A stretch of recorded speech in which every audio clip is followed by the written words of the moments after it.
பண்டிகைகள் என்றால் வேலவன் ஸ்டோர்ஸ் தான். பண்டிகை என்றால் வேலவன் ஸ்டோர்ஸ் தான். விழா காலங்கள் எல்லாம் வேலவன் ஸ்டோர்ஸோடு.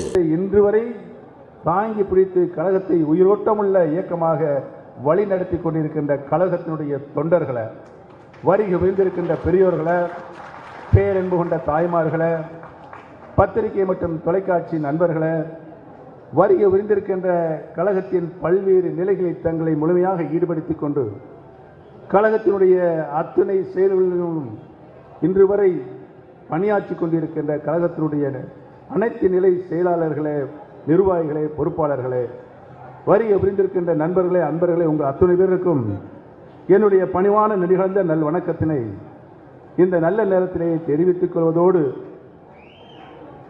தேனி மாவட்டத்தில் மட்டுமல்லாமல் தமிழகத்தில் இருக்கின்ற கிட்டத்தட்ட ஒரு 18 மாவட்டங்களில் நாங்கள் சுற்றுப்பயணம் செய்து மக்களை எல்லாம் அந்தந்த மாவட்ட மக்களையும் தொண்டர்களையும் அனைத்து இந்திய அன்னார முன்னேற்ற கழகத்தினுடைய தொண்டர்களையெல்லாம் சந்திக்கின்ற ஒரு நல்ல வாய்ப்பினை என் வாழ்நாளில் பெற்று தந்திருக்கின்ற இதயம் டாக்டர் புரட்சித் தலைவி மாண்புமிகு அம்மா அவர்களுக்கு நாங்கள் எந்நாளும் நன்றி கடன் பட்டிருக்கிறோம் என்பதனையெல்லாம் சொல்லி, இன்றைக்கு இங்கே குழுமியிருக்கின்ற கூட்டம்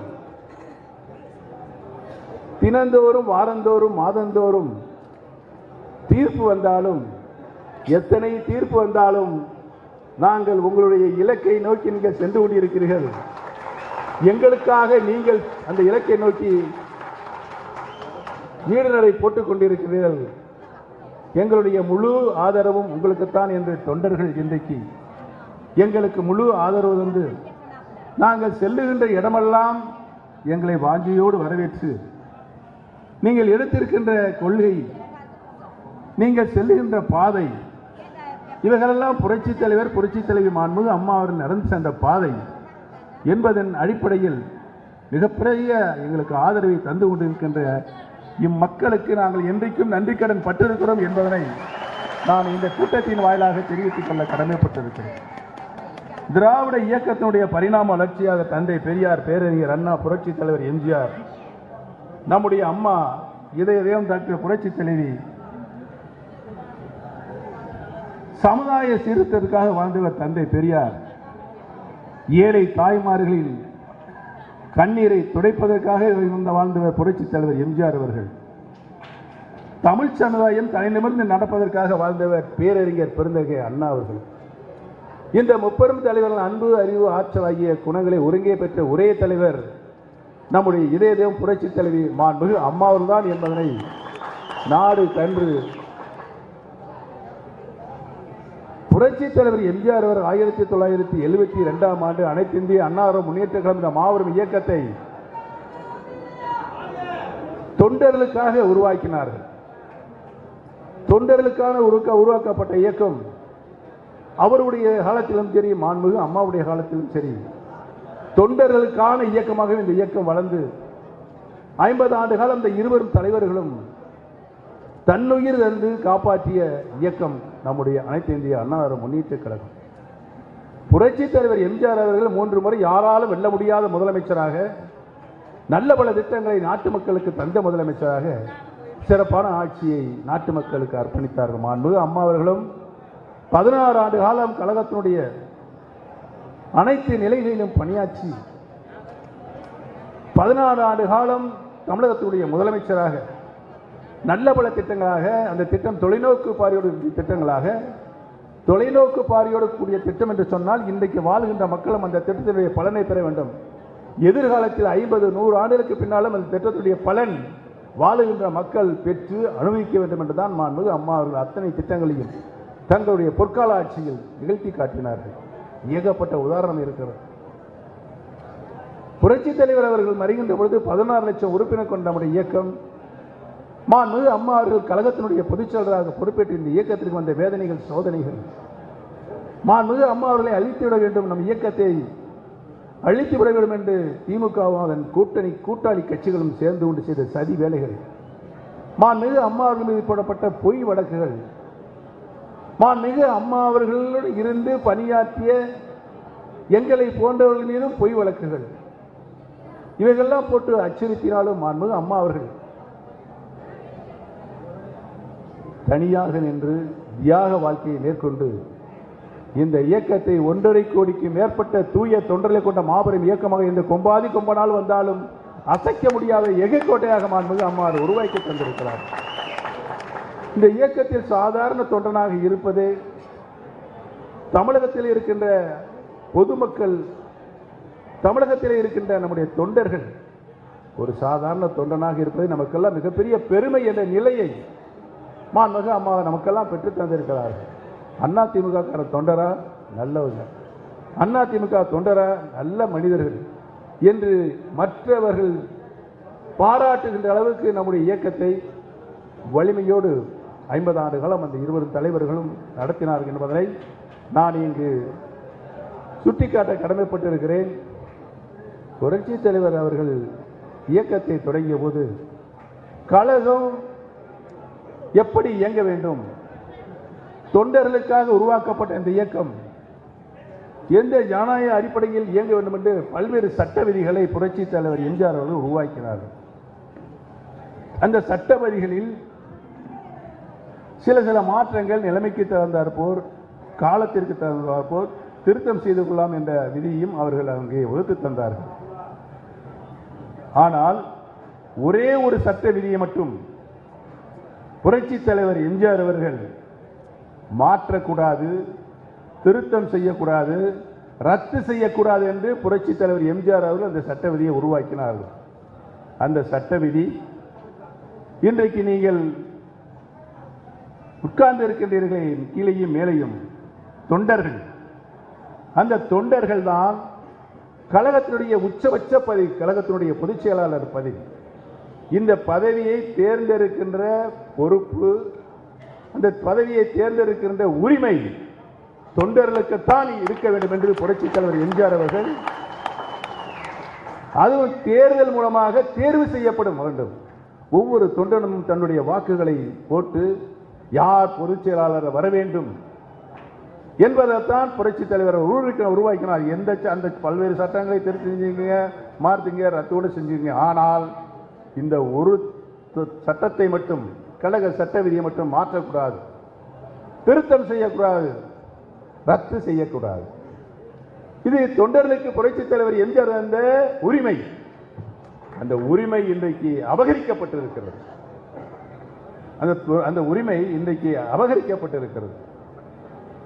பல்வேறு விஷயங்களில் நடந்து முடிந்து இருக்கிறது. அனைத்து விஷயங்களும் விஷயங்களை தொலைக்காட்சியில் நீங்கள் பார்த்துக் கொண்டு இருக்கிறீர்கள். நீதிக்கு புறம்பாக துரோகங்கள் செய்து இந்த இயக்கத்தை எப்படியாவது தன் இரும்பு பிடிக்கில் கைப்பட கொண்டு வந்து சேர்த்துவிடும் என்று நடந்த சர்வாதிகாரத்தனம், இவைகளுக்கெல்லாம் இன்றைக்கு நாட்டு மக்கள் வெகுண்டு எழுந்திருக்கின்றார்கள். தொண்டர்களும் வெகுண்டு எழுந்திருக்கின்றார்கள்.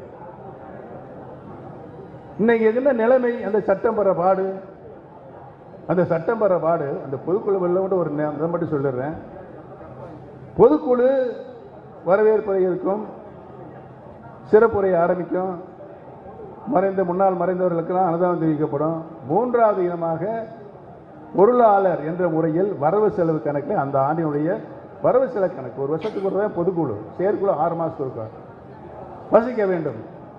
நான் பொருளாளர், அதிமுகவில் 12 வருடம் தொடர்ந்து பொருளாளரை என்னை வைத்திருந்த புரட்சித் தலைவி மாண்பு அம்மா அவர்கள் யாருக்குமே அந்த வாய்ப்பை தரவில்லை. நான் தான் 12 வாரம் பொருளாளர், நான் வாசிக்க வேண்டும். என்ன நடந்தது?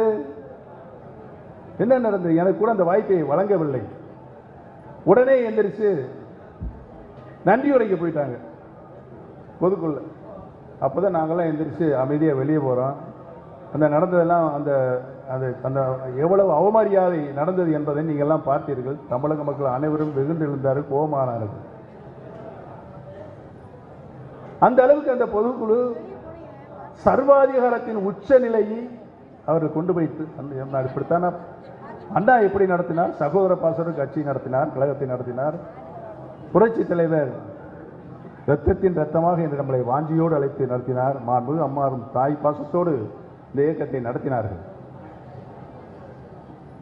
இப்படிப்பட்ட இயக்கம் நம்முடைய கழகத்தினுடைய பொதுச் செயலாளருக்கு மாண்புமிகு புரட்சி தலைவர் தந்த உரிமை இன்றைக்கு பறிபோய் இருக்கிறது. பொதுச் செயலாளருக்கு போட்டியிடுபவர்கள் 10 மாவட்ட செயலாளர் முன்மொழிய வேண்டுமா, 10 மாவட்ட செயலாளர்கள் வழிமொழிய வேண்டுமா?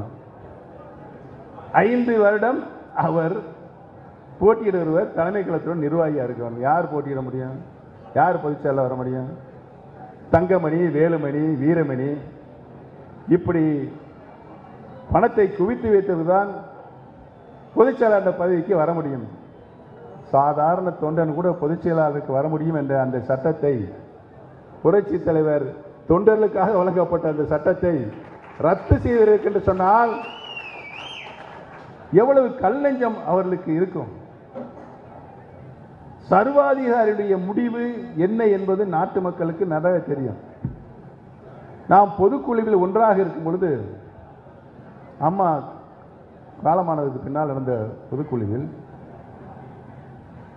கழகத்தினுடைய நிரந்தர பொதுச் செயலாளர் மாண்புமிகு அம்மா அவர்கள்தான் என்று அவர்களுக்கு ஒரு உச்சபட்ச மரியாதையை நாம் தீர்மானமாக நிறைவேற்றினோமா? இப்போ என்ன செஞ்சார்? இவர் வந்து என்ன போலியான ஒரு பொதுக்குழு கூட்டாரு. பொதுச் செயலாளர் என்ற பதவி புதிதாக உருவாக்கப்படுகிறது. அப்போதே 3 மாதம் தேர்தல் நடந்திருக்கு. ஒருங்கிணைப்பாளர், இணை ஒருங்கிணைப்பாளர், தொண்டர்களால் தேர்வு பண்ணி தேர்தல் நடத்தி தேர்வு செய்த பதவி பொதுச்செயலாளர், ஒருங்கிணைப்பாளர் நானும் இணை ஒருங்கிணைப்பாளர் திரு எடப்பாடி பழனிசாமி தேர்வு செய்யப்படும் 3 மாதத்துக்குள்ள என்ன ஆச்சு? இதெல்லாம் சதி. ஆரம்பத்திலிருந்து 4 வருஷத்துக்கு முன்னால் இருந்து காட்சியும் நம்ம காப்பாற்றி கொடுத்தோம். அந்த எண்ணம் துளி கூட இல்லை, துளி கூட இல்லை. நிறைய விஷயங்கள் இருக்குது, பேச வேண்டி இருக்குது. எல்லாம் பேசி முடிச்சுட்டே வந்துட்டு இருக்கேன். இப்போ ஒரு மாவட்டமாக போய் பொதுச் செயலாளர் கூட்டத்தை போட்டு நிரந்தர பொதுச் செயலாளர் மாண்புமிகு அம்மா அவர்களுக்கு நாம் தந்த உச்சபட்ச மரியாதையை, அந்த தீர்மானத்தை ரத்து செய்துவிட்டு திரு எடப்பாடி பழனிசாமி பொதுச் செயலாளர், நிரந்தர பொதுச் செயலாளர் மாண்புமிகு அம்மாவர் தான் என்று இருக்கட்டும் என்ற உச்சபட்ச மரியாதைக்கு நாம் தான். அதுக்கு பின்னால் தான் 2 பதவிகள் உருவாக்கப்பட்டது. எல்லாம் போயிடுச்சு. இதைத்தான் நாங்கள் இன்றைக்கு மாவட்டம் தோறும் கழகத்தை 50 ஆண்டு காலம் தன் உயிர்களை தந்து பாதுகாத்த புரட்சித் தலைவர் மாண்புமிகு அம்மா அவர்கள் எந்தவித பிரச்சனையுமே இல்லாமல் இந்த இயக்கத்தை வழிநடத்தினார்கள் வெற்றிகரமாக. ஒரு இயக்கம் வெற்றி பெறும், தோல்வி பெறும், நிலைமைக்கு தகுந்த மாதிரி, சூழ்நிலைக்கு தகுந்த மாதிரி.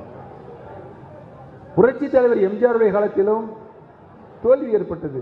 அடுத்த தேர்தலில் வெற்றி அடையக்கூடிய ஒரு சூழ்நிலையை புரட்சித் தலைவர் உருவாக்கினார். மாண்புமிகு அம்மாவுடைய காலத்திலும் தோல்வி ஏற்பட்டிருக்கிறது.